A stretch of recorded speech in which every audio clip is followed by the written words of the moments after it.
నమస్తే, నేను లక్ష్మీ దుర్గా. వార్తలోకి వెళ్లే ముందుగా హెడ్లైన్స్. బాల్కొండ నియోజకవర్గంలో మాజీ మంత్రి ఎమ్మెల్యే వేముల ప్రశాంత్ రెడ్డి పర్యటన, వివాహ వేడుకలకు హాజరు. ఆర్మూర్ పట్టణంలో నల్లపోచమ్మ వద్ద దుబ్బా శివాలయ విగ్రహ ప్రతిష్టాపన కార్యక్రమంలో పాల్గొన్న నియోజకవర్గ కాంగ్రెస్ పార్టీ ఇన్ఛార్జ్ వినయ్ రెడ్డి.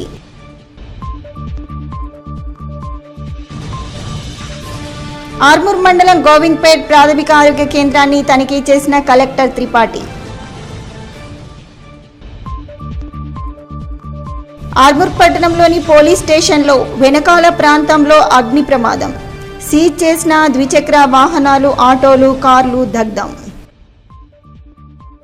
ఆర్మూర్ మండలం గోవింద్పేటలో గల ప్రభుత్వ ప్రాథమిక ఆరోగ్య కేంద్రాన్ని కలెక్టర్ ఇలా త్రిపాఠి ఆకస్మికంగా తనిఖీ చేశారు. ఆసుపత్రిలోని ఆయా విభాగాలను సందర్శించి రోగులకు అందిస్తున్న వైద్య సేవల తీరును గమనించారు. అందుబాటులో ఉన్న మందుల స్టాక్, వైద్యులు, సిబ్బంది హాజరును తనిఖీ చేశారు. వివిధ వార్డులను సందర్శించి రోగులకు కల్పిస్తున్న సదుపాయాలను గమనించారు. బ్లడ్ శాంపిల్స్ సేకరిస్తూ మధుమేహం, మలేరియా వంటి వ్యాధుల నిర్ధారణ, వాటి బారిన పడిన వారికి అందిస్తున్న చికిత్సల గురించి అడిగి తెలుసుకున్నారు. అన్ని రకాల ఔషధాలు అందుబాటులో ఉండేలా చూసుకోవాలని వైద్యాధికారులకు సూచించారు.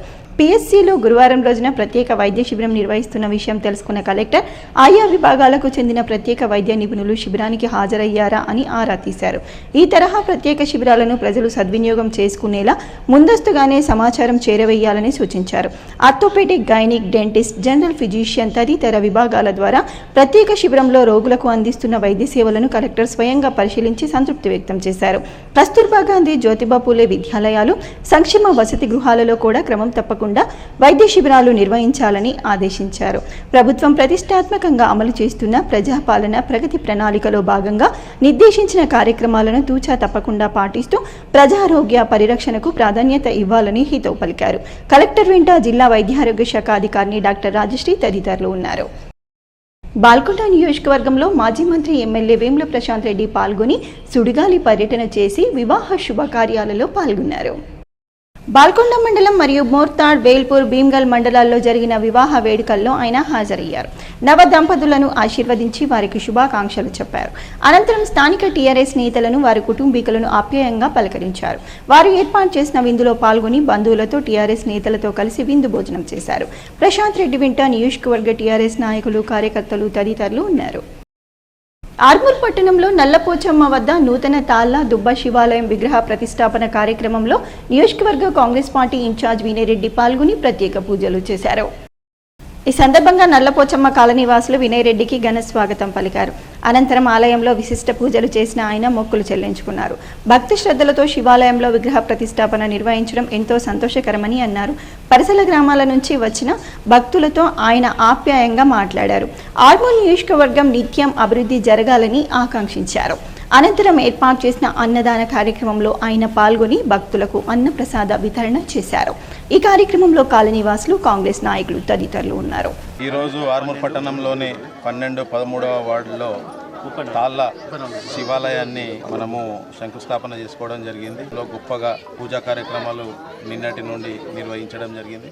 వారికి ప్రత్యేక ధన్యవాదాలు తెలియజేస్తూ, కుల బాంధవులందరూ కూడా ప్రతి ఒక్కరు చాలా రోజుల నుంచి కష్టపడి మందిరాన్ని చాలా బ్రహ్మాండంగా చేసుకోవడం జరిగింది. ప్రభుత్వం తరఫున కూడా ఒక 5 లక్షల రూపాయలు ఇస్తానని చెప్పి కూడా గతంలో హామీ ఇచ్చింది. తొందరలోనే 5 లక్షల రూపాయలని ప్రొసీడింగ్ కాపీని కుల సంఘం సభ్యులకి ఇస్తానని చెప్పి కూడా హామీ ఇస్తూ, ప్రతి ఒక్కరికి ఆ శివుడి కృప ఉండాలని, అందరం కూడా సంతోషంగా ఉండాలని. ఆర్మూర్ పోలీస్ స్టేషన్ ఆవరణలో ప్రమాదవశాత్తు సంభవించిన అగ్ని ప్రమాదంలో పలు కేసుల్లో సీజ్ చేసిన వాహనాలు దగ్ధమయ్యాయి. ఎస్హెచ్ఓ సత్యనారాయణ గౌడ్ వివరాల ప్రకారం పోలీస్ స్టేషన్ వెనుక భాగంలో ప్రమాదవశాత్తు మంటలు అంటుకొని వాహనాలు పార్కింగ్ చేసిన చోటికి మంటలు వ్యాపించాయని, మంటల్లో 15 ద్విచక్ర వాహనాలు, 10 ఆటోలు, 4 కార్లు పూర్తిగా దగ్ధమయ్యాయని అన్నారు. సమాచారం అందుకున్న అగ్నిమాపక శాఖ సిబ్బంది సంఘటనా స్థలానికి చేరుకొని మంటలను ఆర్పివేశారని తెలిపారు. Armoor PS old building back side abandoned vehicles అందాల 7 గంటల ప్రాంతంలో బ్యాక్ సైడ్ నుంచి ఫైర్ యాక్సిడెంట్ అయ్యి ఒక 10 బైకులు, ఒక 7 ఆటోలు, 2 కార్లు ఫైర్ యాక్సిడెంట్లో ఖరాబ్ అయిపోయినాయి. ఇది ఫైర్ ఆఫీసర్ కాంచి రిపోర్ట్ తీసుకొని దర్యాప్తు చేస్తాం. ప్రభుత్వం రైతులకు ఇచ్చే రుణాలను సద్వినియోగం చేసుకోవాలని Telangana cooperative bank GM Limbadri తెలిపారు. ఆర్మూర్ పట్టణంలోని గగ్గుపల్లి గ్రామంలో పంట పొలాలను ఆయన రైతులతో కలిసి సందర్శించారు. ఈ సందర్భంగా జీఎం లింబాద్రి మాట్లాడుతూ తెలంగాణ కోఆపరేటివ్ బ్యాంకులో రైతులకు ఎటువంటి ఇబ్బంది లేకుండా ఒక్క రోజులో మాత్రమే రుణ సౌకర్యం కల్పిస్తున్నామని, రైతులు ఇటువంటి అవకాశాన్ని సద్వినియోగం చేసుకోవాలని, తీసుకున్న రుణాలు సైతం సకాలంలో చెల్లించి బ్యాంక్ అభివృద్ధికి సహకరించాలని అన్నారు. ఈ కార్యక్రమంలో Armoor AGM Suman, Armoor branch manager Sandeep, Gaggupalli sarpanch Gangadhar, రైతులు తదితరులు ఉన్నారు. నేను ఒక రైతుగా నేను రుణము అడగడం జరిగింది సార్కు. సార్ వెంటనే స్పందించి మాకు లోన్ ఇవ్వటం కూడా సార్ ముందుగా వచ్చిండు. ఇక్కడ మా ల్యాండ్, మా అగ్రికల్చర్, మా మక్క కానీ పసుపు కానీ ఇక్కడ చూద్దామంటే ఇక్కడ చూపించడానికి వచ్చిన బ్యాంక్ గారికి కానీ అందరికీ ధన్యవాదాలు. బ్యాంకు నుంచి నేరుగా అంటే సొసైటీల ద్వారా కాకుండా బ్యాంకు నుంచి నేరుగా ఎకరానికి 2.5 లక్షల చొప్పున కర్షక మిత్ర రుణాలు విరివిగా మధ్యవర్తి లేకుండా కానీ ఎలాంటి డబ్బులు లేకుండా ఒక వారం రోజుల్లోనే రైతు ఖాతాలో పడేటట్టు విరివిగా రుణాలు అందజేయడం జరుగుతుంది. ఈ అవకాశాన్ని రైతులందరూ వినియోగించుకొని బ్యాంకు అభివృద్ధికి కానీ, మన జిల్లా అభివృద్ధికి కానీ, మన సహకార బ్యాంకు బాగుపడితే మన జిల్లాలోనే ఉంటుంది కాబట్టి బ్యాంక్ అభివృద్ధికి రైతులందరూ తోడ్పాటు అందిస్తారని. మిత్ర లోన్లే కాకుండా మన రైతులకు 40 లక్షల వరకు గృహ రుణాలు మరియు వాళ్ళ పిల్లలు బయట దేశాల్లో చదువుకోవడానికి వెళ్ళే వాళ్ళు అయినట్లయితే 20 లక్షల దాకా రుణమును, ఆ తర్వాత మన దేశంలోనే చదువుకునే పిల్లలకు 10 లక్షల వరకు రుణాలు సదుపాయం కల్పిస్తున్నాం. ఇవే కాకుండా కారు కొనుక్కోవడానికి కానీ లేదా 4 వీలర్ ఏదైనా కొనుక్కోవడానికి, ట్రాక్టర్స్, హార్వెస్టర్స్, రైతుకు సంబంధించిన ఎలాంటి అవసరాలైనా తీర్చడానికి సహకార బ్యాంకు ఎప్పటికీ ముందుంది, ఎప్పటికీ ముందుంటుంది. సో రైతులందరూ తమకు కావాల్సిన రుణ సదుపాయం కొరకు సహకార బ్యాంకుని, ఆర్మూర్ శాఖను సంప్రదించవలసిందిగా మేము మీ ముఖంగా కోరుతున్నాం.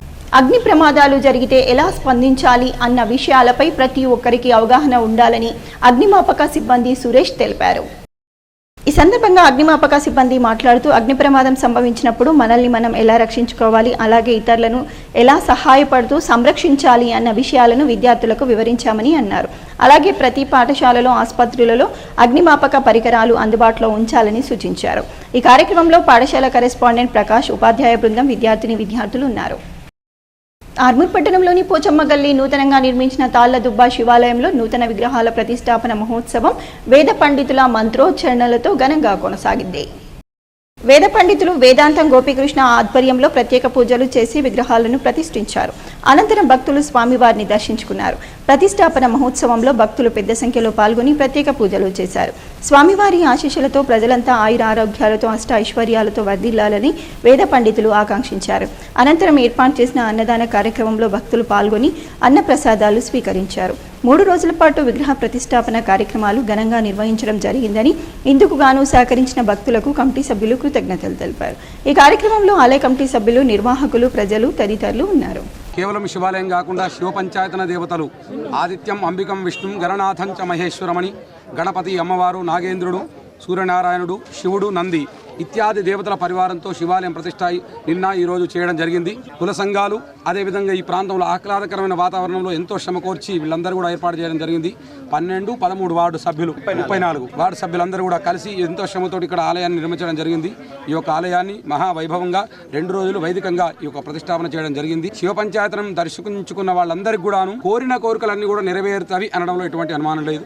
కాబట్టి అందరూ ఈ యొక్క ఆలయాన్ని దర్శించండి. శివ పంచాయతన దేవాలయం చాలా శ్రేష్టం. ఈ రోజు ముఖ్యంగా ముఖ్య అతిథులుగా వినయన్న గారు రావడం, వారి చేతుల మీదుగా ఈ యొక్క ఆరంభోత్సవం మొదటి పూజ జరగడం చాలా సంతోషం. వారికి ఆ యొక్క పరమేశ్వరుడు అనుగ్రహం ఉండాలని, ఎవరైతే శ్రమించిండ్రో మీ అందరికి కూడాను, మీ అందరితో పాటుగా నవనాథపురానికి ఆయురారోగ్యాలు పరమేశ్వరుడు కలగజేయాలని ప్రార్థిస్తూ, వ్యాపారుల సిండికేట్ కుట్రతో రైతులు భారీగా నష్టపోతున్నారని ప్రభుత్వం స్పందించి సిండికేట్ వ్యాపారులపై చర్యలు తీసుకొని రైతులకు న్యాయం జరిగే విధంగా చూడాలని అఖిల భారత ఐక్య రైతు సంఘం రాష్ట్ర అధ్యక్షుడు ప్రభాకర్, కార్యదర్శి దేవరాం డిమాండ్ చేశారు. ఆర్మూర్ పట్టణంలోని కుమార్ నారాయణ్ భవన్లో వారు మీడియా సమావేశాన్ని నిర్వహించి మాట్లాడారు. ఈ సందర్భంగా ప్రభాకర్, దేవరాం మాట్లాడుతూ వ్యాపారులు సిండికేట్లుగా మారి రైతులకు అన్యాయం చేస్తున్నారని, మొక్కజొన్న, పసుపు ధరల చెల్లింపులో సుమారు 1000 రూపాయలు తగ్గించి కొనుగోలు చేస్తున్నారని, దీంతో రైతులు తీవ్రంగా నష్టపోతున్నారని ఆవేదన వ్యక్తం చేశారు. సిండికేట్గా మారిన వ్యాపారులపై చర్యలు తీసుకొని ప్రభుత్వం రైతులకు న్యాయం చేయాలని కోరారు. ఈ సమావేశంలో జిల్లా కార్యదర్శి కిషన్, డివిజన్ అధ్యక్షుడు గంగారం, ఉపాధ్యక్షుడు రాజన్న, లింబాద్రి తదితరులు ఉన్నారు. ఎర్రజొన్నల్ని ప్రభుత్వమే కొనుగోలు చేయాలని, మొక్కల్ని వ్యాపారస్తులు తుట్టికి పౌషేరు కొంటున్నారు కాబట్టి కొనుగోలు కేంద్రాలు ఏర్పాటు చేసి మొక్కల్ని కూడా కొనుగోలు చేయాలని చెప్పి డిమాండ్ చేస్తున్నాం. 15,000, 16,000 క్వింటాలు ఉన్నటువంటి పసుపు 14,000, 11,000 క్వింటాలు అయింది. కాడి అంటే మండ 8,000కు వచ్చిందట. అంటే ఎట్లెట్లా సరుకు గంజిలకు వస్తుందో అట్లట్లా ధరలు తగ్గుతున్నాయి. కొత్త యంత్రాంగం ఏం చేస్తుందని చెప్పి మేము ప్రశ్నిస్తున్నాం. ఇప్పటికైనా మొత్తం అధికారులు వ్యాపారస్తుల్ని, రైతు సంఘాలని పిలిపించి ధరలు తగ్గకుండా చర్యలు తీసుకోవాలని చెప్పి అఖిల భారత ఐక్య రైతు సంఘంగా మేము డిమాండ్ చేస్తున్నాం. లేకపోతే మళ్ళీ రోడ్లు ఎక్కాల్సి వస్తుందని చెప్పి ప్రభుత్వాన్ని హెచ్చరిస్తున్నాం. కార్పొరేట్ కంపెనీలకు లక్షల కోట్ల రూపాయల రుణమాఫీ చేస్తారు, మన రైతులు చేయడానికి మొత్తం చేతులు రావు. అందుకని ఇలా మోడీ కూడా తన వైఖరిని మార్చుకొని రైతు అనుకూలమైన పద్ధతులు చేసుకోవాలని కోరుతుంది. రెండో వైపు మా పైన ఇద్దరు చొరవతోనా లేకపోతే ఎప్పుడు పెట్టామా పెడుతుంది, కానీ ఇప్పుడు పెట్టామాకి ఏమైంది అని వ్యంగ్యంగా మాట్లాడే వాళ్ళు కూడా ఉన్నారు. మేమేం ఊరుకోలేదు. మేము గత 10 రోజులుగా ఎర్రజొన్నల వ్యాపారుల యొక్క కుట్రల్ని రాతలో పెట్టి ప్రభుత్వానికి విజ్ఞప్తి చేశాము. నిన్న గాంధీ భవన్లో పిసిసి అధ్యక్షుడి ద్వారా మేము డిమాండ్ చేస్తాం, మేము మెమోరాండం ఇచ్చాం, ప్రభుత్వం చొరవ తీసుకొని కొనుగోలు చేయాలని చెప్పేసి, అట్లాగే మార్కెట్ ద్వారా మొక్కజొన్న వెంటనే కొనుగోలు చేయాలని చెప్పేసి నిన్న కూడా చేశాం. అందుకని మా రైతులకు నష్టం చేస్తుండగా ఈ ఏఐయుకేఎస్ మా రైతు సంఘ విభాగం చూస్తూ ఊరుకోదు. మేము పక్షపాతిగా రైతు పక్షపాతి, మీ రైతుని నష్టపరిచే విధంగా ఎవరు చేసినా మేము ఖచ్చితంగా పోరాడతాం, మేము రైతుల పక్షాన్ని నిలబడతాం. కాబట్టి మీరు మమ్మల్ని అర్థం చేసుకోవాలని చెప్పేసి రైతాంగాన్ని మేము రేపు అవసరమైతే కలెక్టర్ గారు కూడా మెమోరాండం ఇచ్చాము. రేపు జాయింట్ మీటింగ్ కూడా ఉన్నది, రేపు జరగబోతుంది. ఈ ఎర్రజొన్నలకు సంబంధించి కలెక్టర్ కార్యాలయంలో ఆ అవకాశం కూడా ఉంది. కాబట్టి దీన్ని మనం రైతులు వెంటనే ధర తక్కువ అమ్ముకోకుండా మనం ఒత్తిడి తీసుకొద్దామని చెప్పేసి రైతాంగానికి నేను విజ్ఞప్తి చేస్తాను. బాల్కొండ మండల కేంద్రంలోని 44వ జాతీయ రహదారి ప్రధాన కూడలి వద్ద విద్యుత్ లైట్లు వెలగకపోవడంతో ప్రమాదాలు సంభవిస్తున్నాయని గ్రామస్తులు ఆవేదన వ్యక్తం చేస్తున్నారు. గత 15 రోజులుగా 44వ జాతీయ రహదారిపై బాల్కొండ మండల కేంద్రానికి వచ్చే జంక్షన్ వద్ద విద్యుత్ అంతరాయం ఏర్పడుతుంది. పాడిన విద్యుత్ అయితే మరమ్మతులు చేసి ప్రమాదాలు జరగకుండా జాతీయ రహదారి సిబ్బంది చర్యలు తీసుకోవాలని గ్రామస్తులు కోరుతున్నారు. జాతీయ రహదారి NH44 మీద ఉన్న జంక్షన్ మీద ఉన్న ఎంఎక్స్ లైట్లు తరచుగా పనిచేయటం లేదు. అక్కడ ఏరియాలో చీకటిగా ఉంది, రాత్రి వేళలో ఇబ్బందిగా ఉంది జనాలకు కానీ వాహనదారులకు. చీకటి ఉండడం వల్ల ప్రమాదాలు జరిగే అవకాశాలు ఉన్నాయి. అదేవిధంగా దొంగలకు కూడా మంచి అవకాశం దొరుకుతుంది చీకటి ఉండడం వల్ల. ఆ వ్యవస్థ, కాంట్రాక్ట్ వ్యవస్థ ఎవరైతే ఉన్నారో దయచేసి అది పట్టించుకోగలరు. ఎర్రజొన్న వ్యాపారుల సిండికేట్ వల్ల రైతులు తీవ్రంగా నష్టపోవాల్సి వస్తుందని మహిళా జాగృతి అధ్యక్షురాలు వనజ అన్నారు. ఆర్మూర్ పట్టణంలో ఆమె మీడియా సమావేశాన్ని నిర్వహించి మాట్లాడారు. ఈ సందర్భంగా ఆమె మాట్లాడుతూ వ్యాపారులు సిండికేట్గా మారి రైతులను నట్టేట ముంచుతున్నారని, ప్రభుత్వం స్పందించి రైతులకు న్యాయం జరిగే విధంగా చూడాలని, ఎటువంటి ఇబ్బందులు లేకుండా మద్దతు ధర ఇచ్చి ఎర్ర జొన్నలు కొనుగోలు జరిగే విధంగా అధికారులు చర్యలు చేపట్టాలని, అదేవిధంగా సిండికేట్ వ్యాపారులపై చర్యలు తీసుకోవాలని అన్నారు.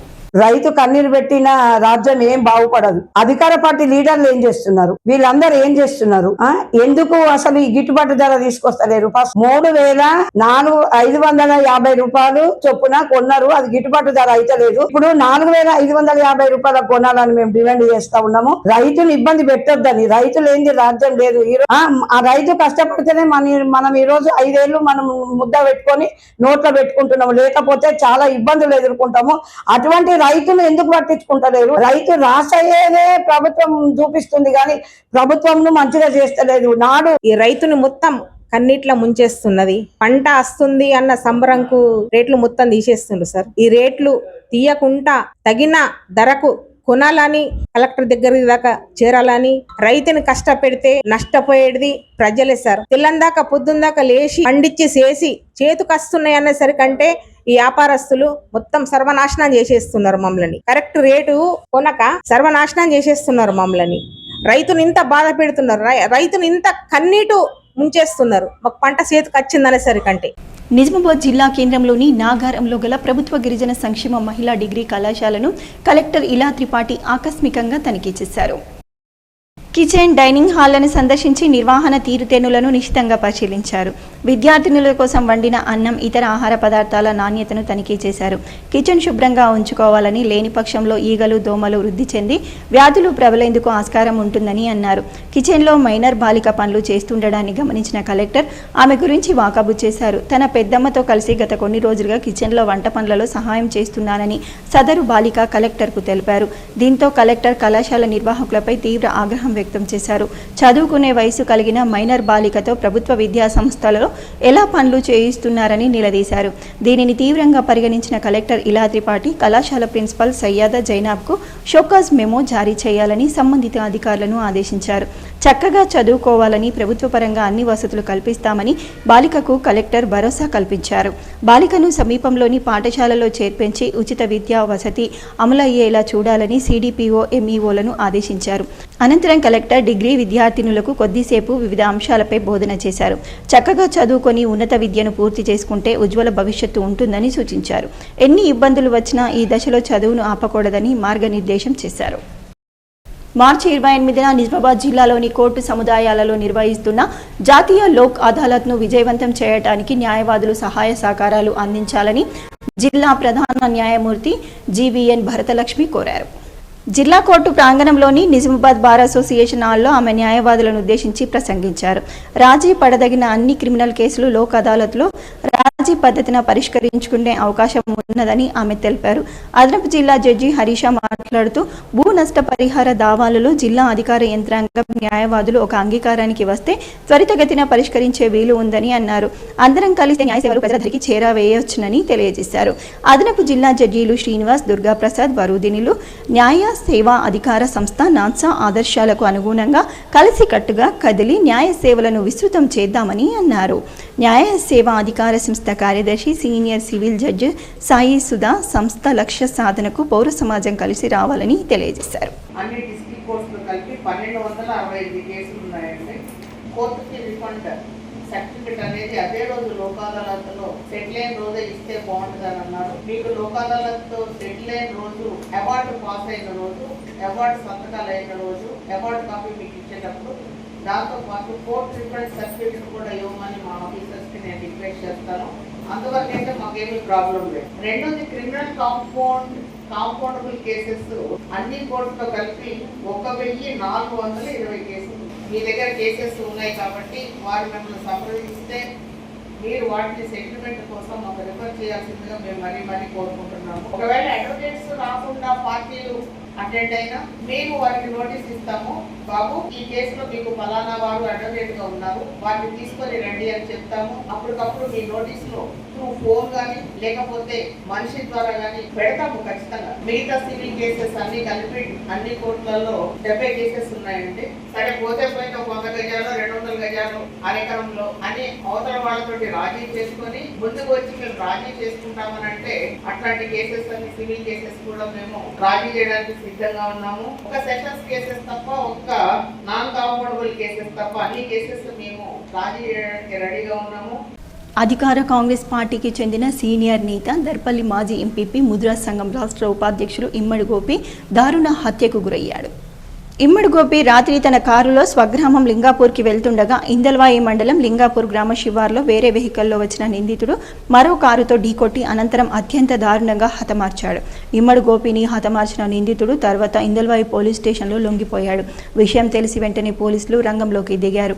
ఘటనా స్థలానికి చేరుకొని పరిసరాలను పరిశీలించారు. కేసు నమోదు చేసుకుని దర్యాప్తు చేపట్టారు. ఇందల్వాయి మండలానికి చెందిన ఇమ్మడి గోపి గత కొన్నేళ్లుగా రాజకీయాల్లో చురుగ్గా ఉంటూ వచ్చారు. కాంగ్రెస్, బీఆర్ఎస్ పార్టీలో సేవలు అందించారు. ఇందల్వాయి మండలంలో ఎంపీపీగాను సేవలు అందించారు. ముద్రా సంఘంలోనూ క్రియాశీలక పాత్ర పోషించారు.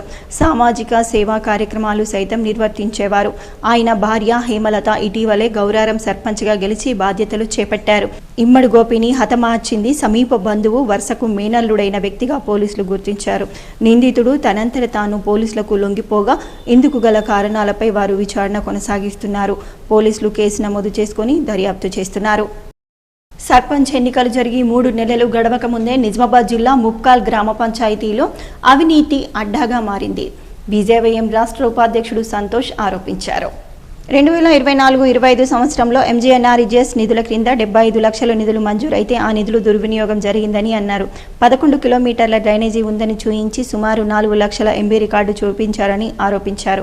గతంలో ఇప్పుడున్న సర్పంచ్ భర్తనే సర్పంచ్గా కొనసాగాడని, అతని హయాంలో సుమారు 4 కోట్ల నిధులు దుర్వినియోగం జరిగిందని తెలిపితే పంచాయతీ కార్యదర్శిని సస్పెండ్ చేయడం జరిగిందని, అయినా అవినీతి మాత్రం ఆగటం లేదని ఆరోపించారు. ముక్కాల్ మండల కేంద్రంలో జరుగుతున్న అవినీతి అక్రమాలపై ఏర్పాటు చేయడం జరిగింది. నూతనంగా గ్రామ పంచాయతీలు ఏర్పాటు చేసి 3 నెలల కాలంలోనే అక్రమాలు అనేది ఈ గ్రామంలో మళ్లీ మొదలయ్యాయి. ఏ విధంగా అంటే గ్రామ పంచాయతీ వార్డు మెంబర్ల సంతకాల ఫోర్జరీ, తీర్మానాలలో చేసినది ఒక దగ్గర ఉంటే ఇంకో దగ్గర వర్క్స్, దాదాపుగా 75 లక్షల నిధులు 2024-25 ఏదైతే ఫైనాన్షియల్ ఇయర్ కింద ఎంజీఎన్ఆర్జీఎస్ కింద వర్క్స్ వచ్చినాయో దాని నిధుల దుర్వినియోగం. అదే విధంగా మొదటి phase 15 finance, first phase, second phase, third phase కింద గ్రామ పంచాయతీలో నిధులు జమ చేయబడ్డాయి. ఆ నిధులలో గ్రామము పరిసరాల్లోనే 11 కిలోమీటర్లు డ్రైనేజీ ఉంది అని చెప్పి. వార్తలు ముగించే ముందు హెడ్లైన్స్ మరోసారి. బాల్కొండ నియోజకవర్గంలో మాజీ మంత్రి ఎమ్మెల్యే వేముల ప్రశాంత్ రెడ్డి పర్యటన, వివాహ వేడుకలకు హాజరు. ఆర్మూర్ పట్టణంలో నల్లపోచమ్మ వద్ద దుబ్బా శివాలయ విగ్రహ ప్రతిష్టాపన కార్యక్రమంలో పాల్గొన్న నియోజకవర్గ కాంగ్రెస్ పార్టీ ఇన్ఛార్జ్ వినయ్ రెడ్డి.